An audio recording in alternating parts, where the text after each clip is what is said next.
Okay, part 2 of the cargo slash toy hauler slash camper conversion.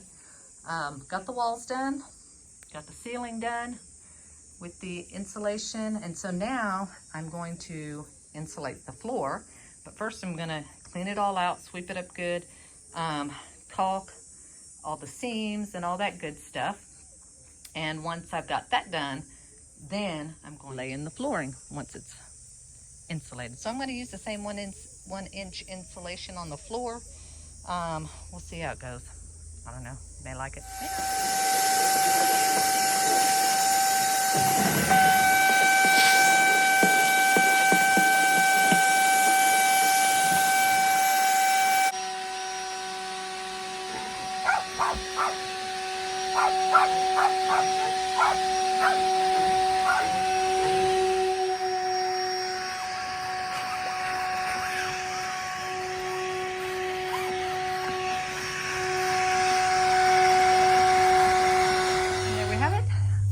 All clean, swept out, ready to get back to work.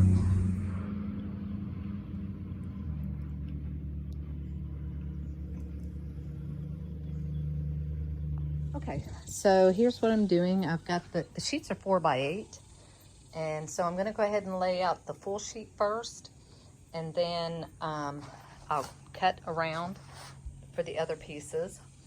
And then I'll seal around the very edges when I'm done with that. And what I'm going to do right here is I'm going to cut out for this part here, right around here, so that I can bring the flooring, which is it's a rubber flooring. It actually I got it from Home Depot. I ordered it, and it's pretty flexible, kind of soft.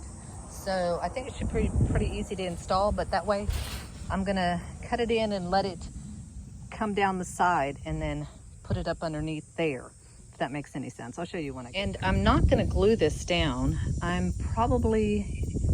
either gonna use some of my staples and just set it to, so it doesn't compact as hard, or use like the screws that have like the little rubber ring around it so that it won't make a hole into it.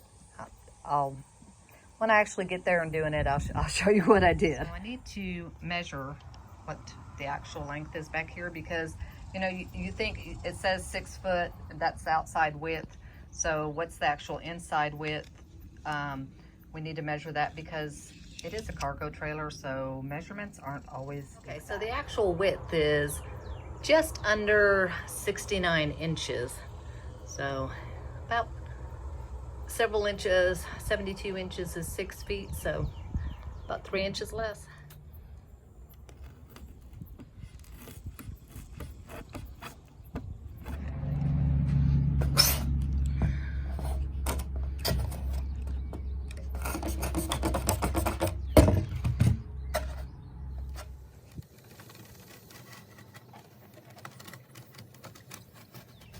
And there we have it. Just had to, as I was showing, I was cutting around the ledges there and making it so it fits in there. So just this piece here, and then cut out for up there, and the floor, the insulation for the floor will be done, and then I'll have to decide what I'm doing from that point. Okay, so I got the insulation all done, cut out. That was quite a tricky part up there, but I'm gonna let it all dry, where I foamed in and caulked all the seams. Let it dry, I'll trim it.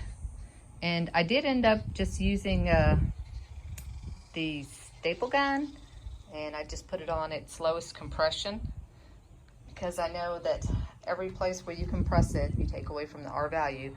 But I figured they're small enough, and like I said, you can see a couple of places, but it's very slight.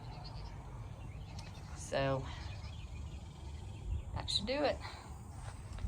That's the whole of the insulation. Well, I still got to figure out what I'm going to do for the back till the ramp. So if anybody has any suggestions, I will be putting the rubber diamond plate over it. But Does anybody have any suggestions as for insulating? I was going to take it out, take the wood out and insulate it, the OSB, but guess what? It is actual 1-inch OSB, which like right now you could take a loan out to try to buy a piece. So I figured I would just insulate on the outside. So I don't know, maybe somebody had said for the flooring to do some of those stall mats. So I might just do that, glue them onto the ramp here. I don't know. Or I could do the insulation, but then I'm gonna have to do the insulation and then do something else on top.